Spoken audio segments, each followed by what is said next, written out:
എത്ര കാലമായിട്ടുള്ള അലർജി കൊണ്ട് ഒരാൾക്ക് നെയ്സൽ പോളിപ്പ് വരാം അഥവാ മൂക്കിലെ ദശ ഉണ്ടാവാം എന്നുള്ളത് പലരുടെയും സംശയമാണ്. അലർജി ഉണ്ട്, നെയ്സൽ പോളിപ്പ് ഉണ്ടോ എന്നുള്ളത് അറിയില്ല. കാരണം മൂക്കടപ്പ് ഇടയ്ക്കുണ്ട്, ചില ദിവസങ്ങളിൽ പ്രശ്നങ്ങളൊന്നുമില്ല, തുമ്മലുണ്ട്. അപ്പം ഈ മൂക്കടപ്പ് വന്നതെല്ലാം നെയ്സൽ പോളിപ്പാണോ, ഇനി അലർജി എത്ര കാലം നിന്നാലും ഇത് വരും എന്നുള്ളതാണ്.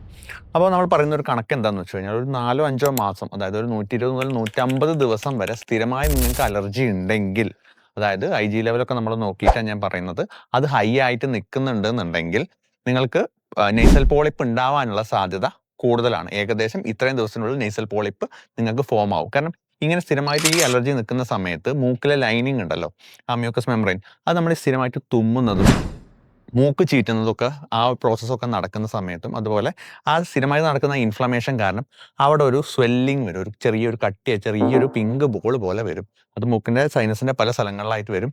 ഇത് നമ്മൾ ക്രോണിക് ആയിട്ട് ഇങ്ങനെ നിൽക്കുന്ന സമയത്ത് റൈനോസൈനസൈറ്റിസ്, ക്രോണിക് റൈനോസൈനസൈറ്റിസ് എന്നാണ് ഇതിന് പറയുക.